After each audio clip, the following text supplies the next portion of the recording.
there is an attitude that, I mean, there was a campaign against Gail Shetler. She can't do it. You know, it's so counterproductive when the woman that should be at the top of the ticket has all the qualifications, has put in all of the time, and someone else thinks that it is their turn simply because they were born male. They came with the right gender. It's not that I don't like men. I do like men. I just wish they would stop sharpening their elbows when it came to higher office in this state. So, you know, it's a problem. It's a fundraising problem. It's an attitude problem on the part of women donors who many have the means to write the bigger checks and feel like it's not what they do. They're taking away from their families to write the checks. I think we've finally gotten to a point where women realize it is about their families when they write the checks, to have the right kind of public policy in place that will enhance their kids' future or their parents' future. And then there's an attitude that, you know, knock yourself out down on Colfax. You know, do whatever you want to do in the State House because nobody really knows what you do. But the minute you want to do something that has more prestige, there's a lot more competition for it.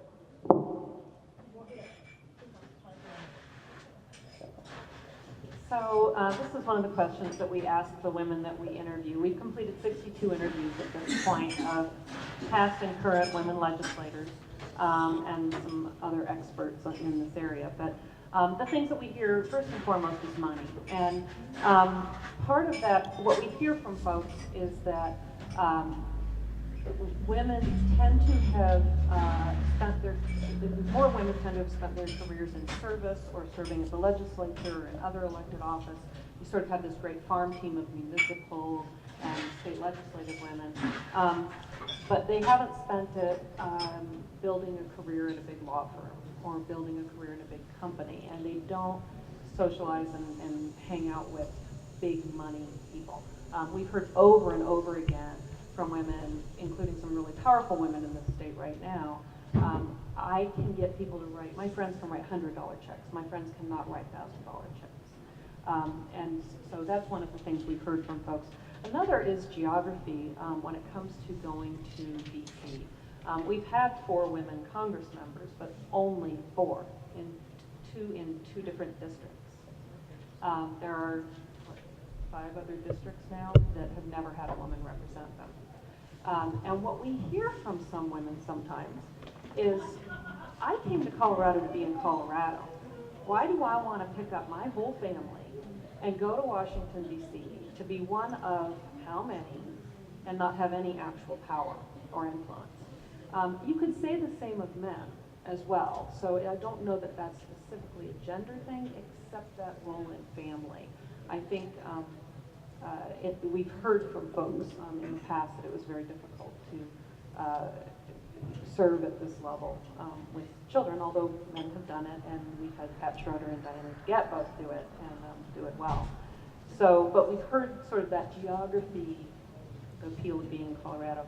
And then the other thing that we hear all the time, and I'm sure you guys have heard it, you start to hear all this discounting of women. Well, so-and-so could never be governor because she's too liberal and she's a Denver liberal. Or Amy Stevens could never be governor or senator because she's too conservative and she, you know, or whatever. And you don't tend to hear that. And you actually, with Republican women, you hear it more that they were too moderate. And that's one of the discounting things on the Republican side. But you don't hear that same kind of criticism of men, and you certainly don't see those results. I mean, Mark Udall was certainly not, he was a bolder liberal, and not to take anything away from him or any of the other men that are serving, but you hear this kind of excuse making about why women won't be acceptable, and I think you probably see a lot of that in the old boys power network that chooses candidates or chooses who to support. Do you guys think that that's... I think there's a double standard on women and appearance. Either too young, too attractive, not attractive enough, too old. You know, I mean, go through the list. I'll never forget, I was sitting next to Gail Norton at a dinner, and we were conversing after a glass of wine. She she'll never forget when she was running for, I guess it was the U.S. Senate. She was called into Republican headquarters, and they had a consultant. They had hired a consultant, and she thought, oh, thank God, this is great. They're finally going to give me some really good advice. She walked in and sat down, and the first thing I said to her, do you think you could fluff your hair a little more? And she was like, I can't believe this is about my appearance. Now, there was someone who was in all the right circles, had a high-powered job. You know, how dare they? How dare they tell her to fluff her hair? And that's what it was about. It was all about how she dressed, how she looked, how she presented herself. And they don't do that to guys. They just don't. And again, we're in a social media age where everything is rebranding, reinventing, everything. I get that. I get that. You know, I think if someone says, and I did, you know, I've been through that. People have said, well, you're too this, you're too that. You got this, and you're here, and it's dark, and it's light, and it's, and you're like, okay, you know what? At some point, you have to say, shut up. This is who I am. This is what I like. This is how it's going to be. I think the people that can actually deal with that and actually move on, take good criticism where it's necessary. There are some proper rules. There are some things. Perception's everything. Perception, whether you like it or not, how the public perceives you is how they're going to vote. And at the end of the day, if you're really in this, if you're going to win, it is who's going to vote for you. It is who's going to vote. So if the public perceives there's something going on, you do have to listen. I remember Hank Brown saying to me, hey, there were 2 shots of him, something where he had come out, and it was raining, so it happens he got like slicked down, and the audience went, they didn't like it. And then he came back one day because, I don't know, there wasn't rain, and he blow dried his hair, I guess, and the next thing they would go, oh, we like that, we really like that. There is power in that because we're in such an age where, you guys know whether, you know, your cough or look sideways, and there's a photo of you. There's a photo of you everywhere you go today. And if you're in public office, there isn't a moment you're not thinking I had to, as majority leader. Joan, you had to, as Senate president, because one bad look, one bad move, one bad wink, one brush of the nose, and you're on some blog somewhere on the Denver Post, and that becomes it. And I think the person that doesn't realize that is actually in today's age quite foolish, because it's reality.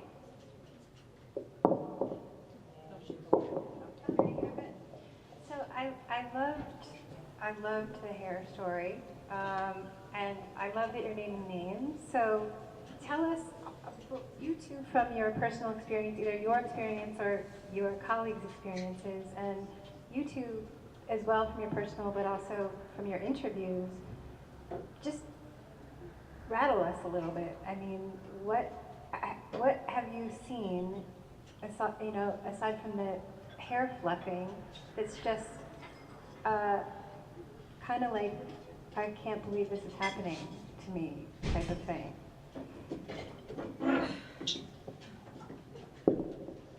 I always made it a point during a campaign not to read things like Colorado polls. I could not stop my husband from doing it, which was really hard. It's really hard on families, and I think that may be one of the drawbacks for women. You don't want to hurt your family. You don't want to put your kids out there in a world they don't deserve to be in, which is a world of criticism for reasons beyond their control. And you know the minute you putting yourself into public life, it's not just you, it's everyone. For me, I mean, I could read the same thing on Colorado polls that's uncomplimentary to me, or this rant by people who remain somewhat anonymous and go back and forth about what a terrible person you are, and go upstairs, open a book, go to bed, not think about it again. My husband, the poor man, I mean, it was such an injustice to him. He actually said to me when I was running, he said, I feel like you're being raped and I can't do anything. It killed him. It killed him to listen to the conversation that was going on, or the television commercials, and not be able to defend his wife. He felt powerless about it. And you know, I've been through some pretty, very competitive. I ran against Terry Rayburn for the state senate when, yeah, she was handpicked by Bill Owens when Brian Sullivan dropped out of the race and Susan Wadhams ran her campaign. And I ran against Webb Sill, had, you know, he was supposed to be the one that could take that seat back. It was a Republican seat. And so I had some tough campaigns coming out of Jefferson County. There's no walkthrough here. You're going to run. And I can remember being afraid of my mailbox, which sounds stupid. You know, I would say to my husband, you go get it, and you read it first, and then I'll look at it. Because I didn't want to be the one to pull it out of the mailbox and look at the bad stuff on me. But you have to realize women, a lot of women, you know, won't put their families through that. Being the selfish person I am, I went ahead and did it. Well, I remember as I was running for office, my son was 12 at the time, and I took a private walk with him, and I said, okay, I'm thinking about this, but I really can't do this without your support. I need to know how you feel about this, because I'm going to warn you, they're going to say a lot of bad things about mom, they're going to make up things about mom, and I need to know what you feel, what you care about. I matter, because I wouldn't put you through this if I just won't. You know, I'm here for you, and I want to make sure, I want to know how you feel. And I mean, maybe he just wanted to get me out of the house, but you know, he said, Mom, you know what, I think you need to do this, and you need to know Dad and I are going to be just fine. And I'm strong, and I know who you are. These other people don't know who you are. And in a way, it was the permission for me to be able to run. Now, it was a very different scenario, jump about 5-6 years later when I had death threats and was being followed for running the exchange bill. Did you know we had to have people in front of my office every day at the Capitol? Did you know that people called my office to say, we are going to kill your boss, to my aides? Did you know that, I mean, it was awful. There were crazy people out there. And, you know, the honest thing is, and it's sad, it's really sad to me because, you know, for a while, I say every day, we had a period of time, you know, when those things were going. And I'm a conservative, I'm a federalist, I'm a states' rights person, and so to me, running a bill like that, the exchange where Colorado could control its own destiny, to me, made absolute sense. But Joan can tell you, when there are hot issues where people just, in a way, they're people just you can't even get through sometimes on talking about it, and how you portray and how you message is super important. And so to me, during that time, you just had to say, I know who I am, I know why I'm here, I know how my district would vote. I had people not in my district write me about that exchange bill and say, you have to do this because I need insurance. I had small businesses who said, I need insurance, and that's what kept me going. And then, as you know, there were a number of detractors as well. And so to me, I saw a different light of people. You know, because social media is in the age of the nasties and the angries and the trolls and people who just are haters in general. And I, like you, couldn't watch. I just had to not read it. I had to just carry on. And it didn't mean my son didn't hear things. And like your husband, my husband was worried all the time because he really was concerned for my safety. I mean, you know, look, when you walk to your car, when you know, someone isn't watching, I had to be aware all the time during that period, and it's very draining, physically, emotionally. It's very draining.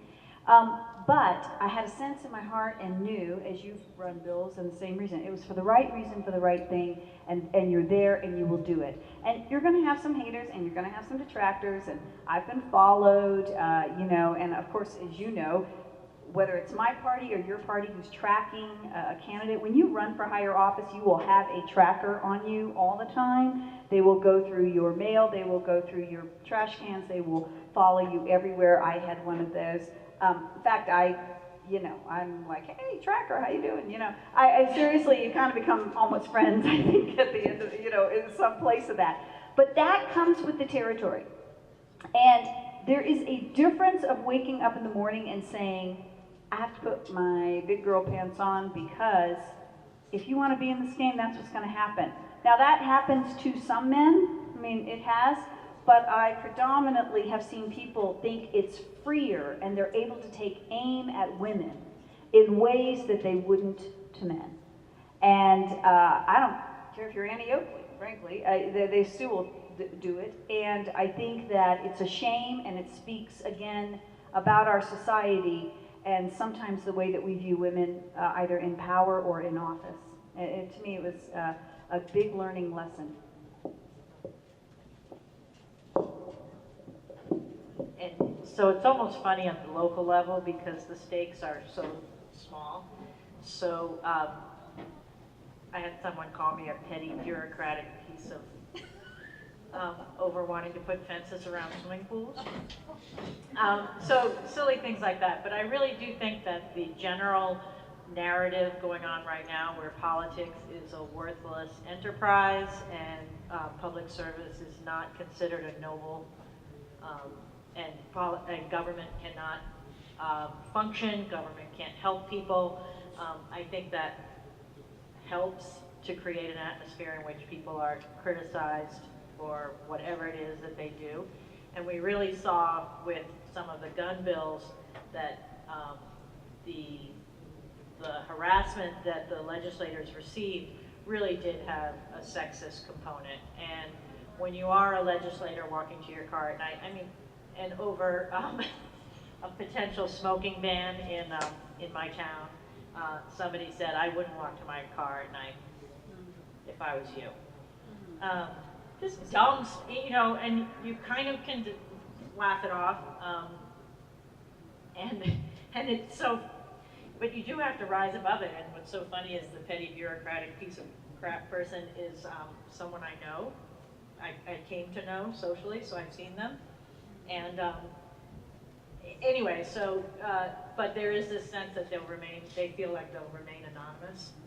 But we have seen in a lot of our interviewees that the anonymity gives folks this shield, and then they do speak about it in a very sexist and violent and therefore very scary way towards their target. On a lighter note, Pat Schroeder has 1,001 hilarious stories of being one of the first women in Congress. And when she first got there, she was the first woman on the Armed Services Committee, and it was a big deal. And that same year, an African American was also the first African American on the Armed Services Committee, Ron Dellums from Oakland. And the chairman was a Southern Democrat from Louisiana, and he was outraged. They had changed the rules to take the chairmanship's power away from giving the appointments in. And so he said to them, you two are so worthless, and I can't believe they made me give the seat to the two of you, so you will get one seat.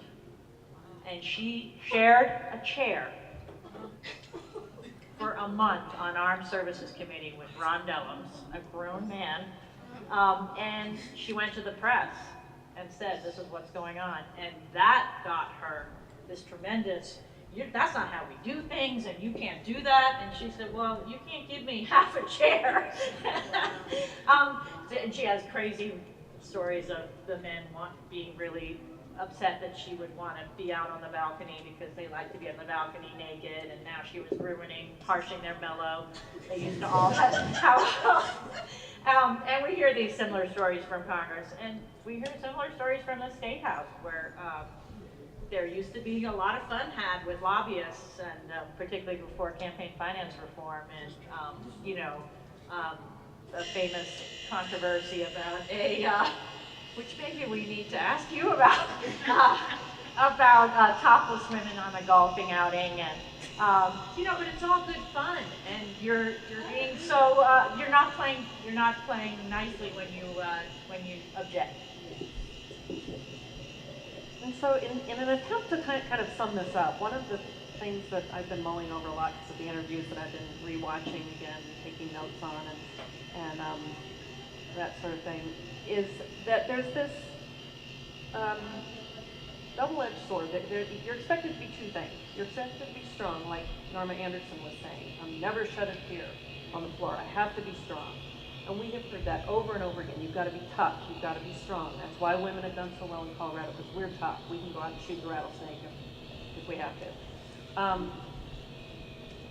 But then you also want people who have some sensitivity, who care, who aren't going to be just callous and hard and not care about people. I mean, politicians are people, right? They're the people who can connect. And you want people setting policy who care like that. So this dilemma of having to be so tough that you can take it, and yet is it ever acceptable for somebody to have to take the kind of horrible, threatening treatment that we've seen down at the Capitol? I worked for a legislator down there who had her baby with her, and there were death threats, not in her office, but in the office next to ours. I don't even remember what the bill was. And your kids develop plans for how they're going to survive the school shooting nowadays. I had a plan for how I was going to get that baby out of the second floor and save that baby if I had to. And that might be extreme. Maybe we're all a little paranoid, but these are the things that you're dealing with, and you're taking phone calls about, and that scary guy comes down the hall, and then there's a shooting at the Capitol at one point. So I want to add to that, because the only time I really would cry is when I thought about my staff, because at the majority office, you can, my dad was FBI, so my dad's always thinking security all the time. When I was elected, my dad's like, oh my gosh, this place, oh, it's terrible, I'm just so worried, all the time. I was like, okay, Dad, let's get past that and let's think about exit strategies and smart strategies. And I was very worried about my staff, because the door through the majority office, there is a secretary there and there's an aide there, and I would, when crazies are calling, and that's what it is, crazies, and you don't give them place. But I had to always think, what would we do in an emergency, right? Is it immovable? How are we going to respond? And those were the things, for me, I was like, okay, if I go to Home Depot, if I buy the thing that goes over the window, this is what would keep me up at night. I would lay awake going, Kwaku has a baby on the way. Oh my God, what if something happens? My other aide had just applied to go into the Army and wanted a bright future there. Those were the things that I can remember weeping over during that time, because I really wanted to secure the safety of our staff and people there. And so that I totally relate to what you're saying about an exit plan for a baby, because I would think about those things at night. You both, Representative and Senator, have been, in one way or another, passed over in your political careers for men who are less experienced and maybe less qualified than you. And the consistent voice you hear speaking out against that is actually Diana DeGette. She does commonly, pretty much every cycle, say something publicly about it. But many women in politics don't, because it's kind of like speaking out against the topless golf women on the golf course. It's not playing nice, right? So you stepped out of the Senate race last year, and you had your own incredibly intense congressional run. How did you handle that? And can you talk a little bit about how each of your parties, because you're from different ones, have set limits and or lifted those limits over the years?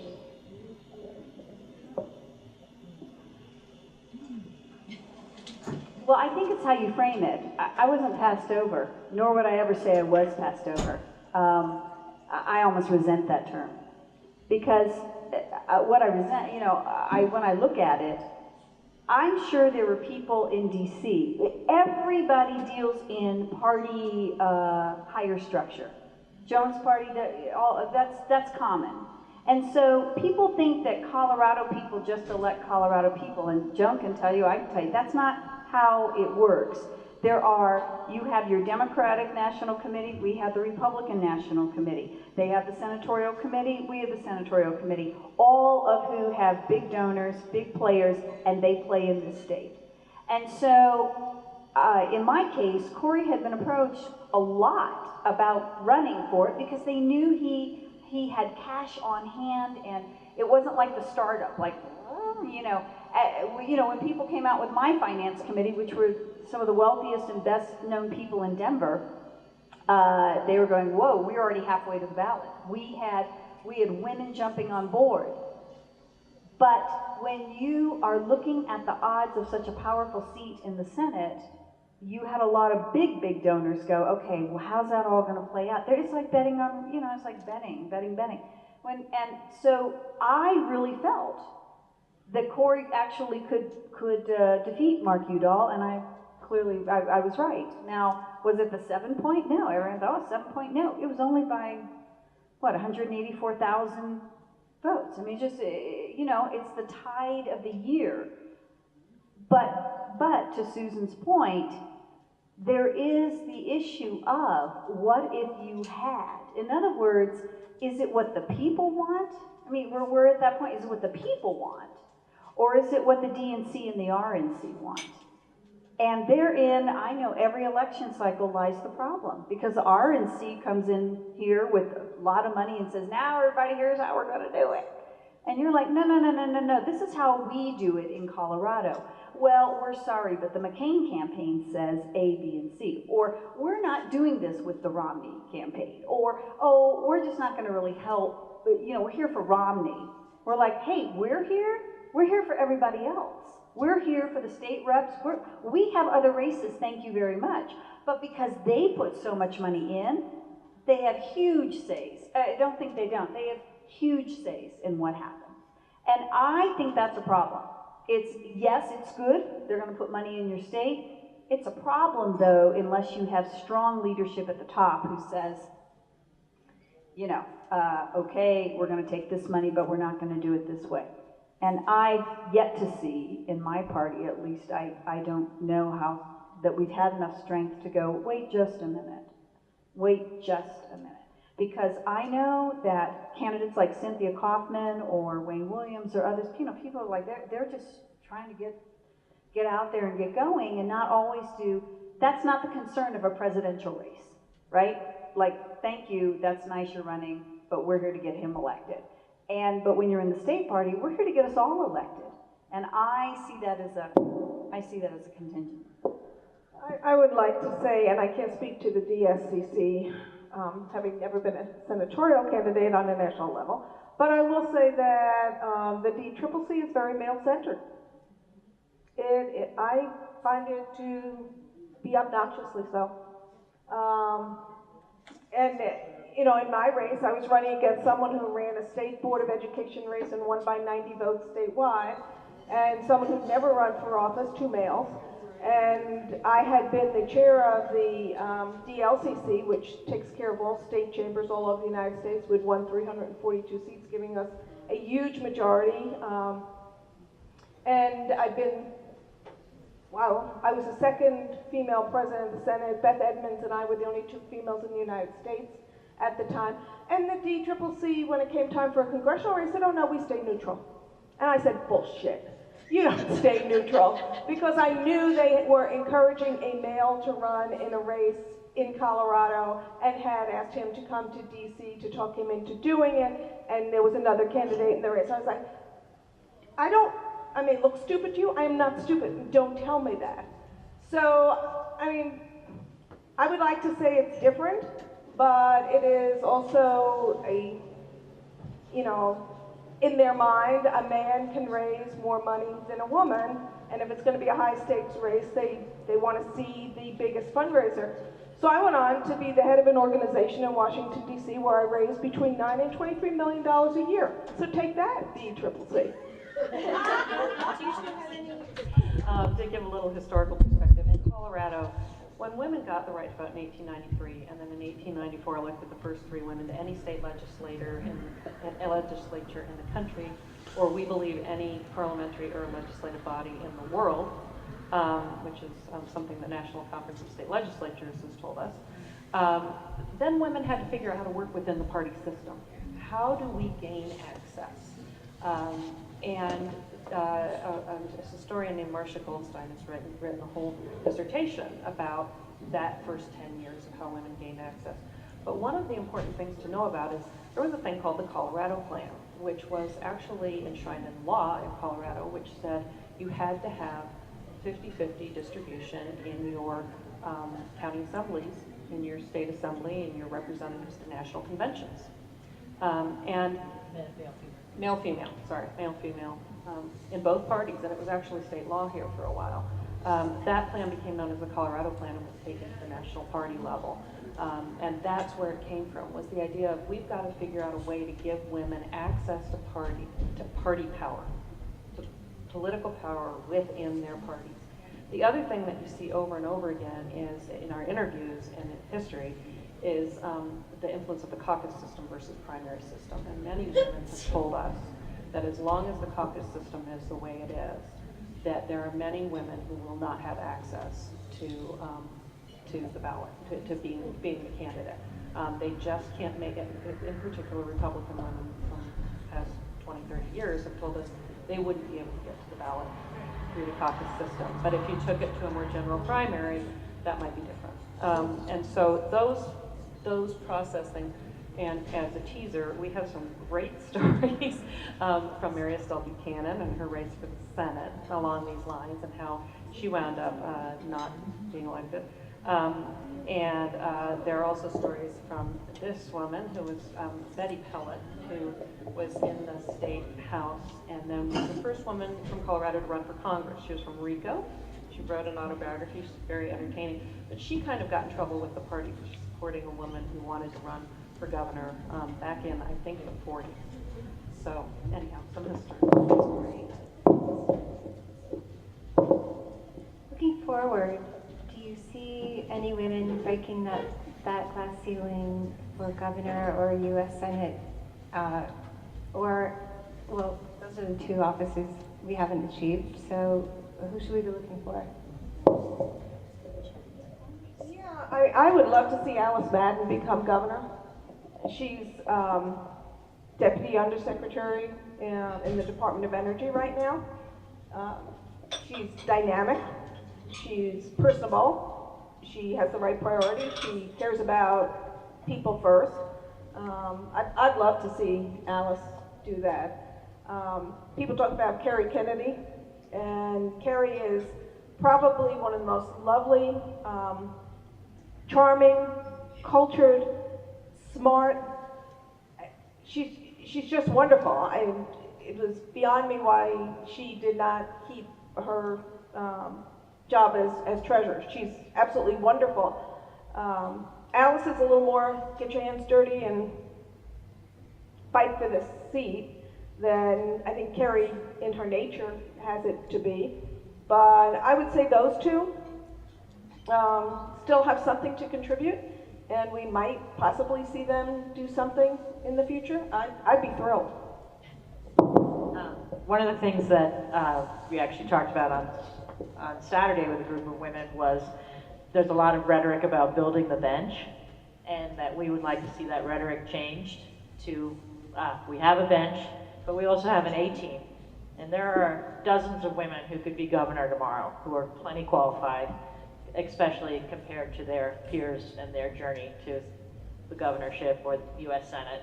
So we have school superintendents, and we have barkeepers and mayors of cities that could easily take office tomorrow.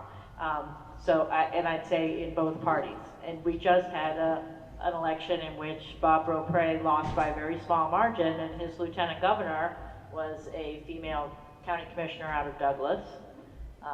So that would have been someone who would have been well in line, as well as our panelists here. So I think that there's plenty of folks poised and ready, and I think there's energy behind it. And 2016 might be a good year for women. And in our interviews with folks, what we hear over and over again when we ask the question is, it's time. There will be. I mean, it's just over and over again. There's definitely a sense that it's going to happen. Our question is how and what's it going to take? And so that's one of the questions that we ask folks. I was just saying to Joan, I think I think party structure and hierarchy in my party is key for women to start taking over. You know, I think you've had women head of DNC, and you've had a lot of people rising through the ranks. I don't see that, actually. I think this is probably why Carly Fiorina has put her name in, because she's sick of what she sees, and you know, she's out there talking. Now, I think some people go, oh, how surprising that Carly did well at CPAC, and you want to go, really? Because you know, she's smart, she's run huge business, she has survived cancer, and this woman knows her stuff, and we're surprised. I mean, give me a break. And you know, I think she runs to kind of say to hierarchy, hello, you know, and I think you've seen people kind of do this, but I'd like to see it more, and I would like to see more really strong, articulate women taking the reins of the RNC and, frankly, the RLC and the senatorial committee. This is my last question before we open it up to the audience. In 2014, we had the war on women, a focus on the war on women, which we've feuded about a little bit, and we are seeing much more discussion about wage equity, and I don't just mean at the Oscars. There are, you know, issues that bubble up for political reasons and issues that bubble up organically, and then we have Hillary bubbling up. So what should we be looking for in 2016, and not just the question of whether a woman can become president, but what's percolating in terms of issues that affect women? You know, I had someone who was in the Air Force say to me, I'd vote for you because I in the Air Force, I guess they have a saying, you know, about I'll follow you off a cliff or I'll follow you somewhere, and he said, we're looking for leaders. I know you and I can talk about party structure, and I want to see us get there. But at the end of the day, Joan became Senate President in my mind because Joan's a leader. Joan's a proven leader. She says what she says. She keeps her word. She moves forward. I'm a leader. I'm not a politician. There is a very distinct difference. A leader will go in the mud with you and say, we're all going here and let's go. And that's how for me, I think that's what this nation wants. So if that's Hillary, and Hillary is going, here's where we're going, and everyone goes, woo, we're going there with you. And even Elizabeth Warren in a following where people go, nah, we want to follow her. It's not a war. Yeah, you and I can talk about, we're going to deal with this because they're haters in this life. And there are people with some really nasty stuff going on who are going to whisper and do all their little whisper campaigns. But at the end of the day, I mean, I know on my side, you know, as whatever Michelle Bachmann was doing, others, there are not people that are going to follow her. You have to get both men and women following you. End of story. Or you're not getting elected. So that means you have to appeal. You have to appeal to both. And in my mind, at the end of the day, this boils down to leadership. Yes, I think women have it tougher. Yes, we have fundraising issues. I think it's time for a woman president. I think it's time for women to take over our parties. I think it's time for women to break a lot of ceilings everywhere. But at the end of the day, I truly believe it's about if you're a leader. What do you bring to the table? And what I want to see in a woman president is someone who understands foreign policy. I want to see someone who understands budget. I want to see someone who understands business. I want to see someone who leads and leads and leads and works, you know, because I think women bring a lot of people to the table. They really do. They're inclusive. But at the end of the day, it's about being a leader in my mind. People talk about women having a seat at the table, and for me it was always, I want to plan the menu. I want to make sure that everybody gets fed. It was not just, I want to sit and have this conversation with people who have power, and my 2 cents gets into this conversation. Kirsten Gillibrand, I think, is a good example of the difference of how women perceive what the issues are. She sits on the Armed Services Committee. The conversation was totally occupied by the cost of military weapons and what, you know, strategically do we need, what is the, you know, what's the budget on all of these weaponry. Her concern was, what about our troops? What's happening with our troops? What is the pay level? What is family life going on with multiple deployments? What is the suicide rate? You know, what is the sexual abuse of women within the military? Who's taking care of this? I mean, totally different. It's armed services, but nobody ever talked about it before. I mean, there is a need. There's a need for education of male politicians who do not understand female anatomy, to not make laws about female anatomy when they think you can take a pill and it can give a camera an idea of how pregnant you are when it goes through your digestive tract. Hello? That is not where you're going to find, you know, a fetus in the digestive tract. But they seem to think that the suit empowered them to know all about things they know nothing about, which is why it makes it so easy to have a conversation about a war on women when you have a Todd Aiken saying that women's bodies shut down in a rape, and so you're really never going to get pregnant from a rape. You know, like, whoa. These are prime examples of, you don't know what you're talking about, and you're making laws based on your, you know, misperception of life in general. So I think women give a different perspective, and we are more than 50% of the population. Yeah, I was the first woman elected clerk and recorder in Jefferson County. I was the first Democrat elected. In 150 years of the county's history, I was the first woman elected as president of the Senate, and I thought, how many choices did you have? I think it was male or female. I mean, it wasn't like you had 50 choices and you never got to women. It was like, you just kept going over this, doing the same thing over and over again. I used to love walking into the president's office and looking at the pictures of all the men that up until Stan Montenaco were all white men. Then you had an Asian American, and then there was another male, and then there was me, and it was like, this is just not so diverse. But how could you keep passing over women like that?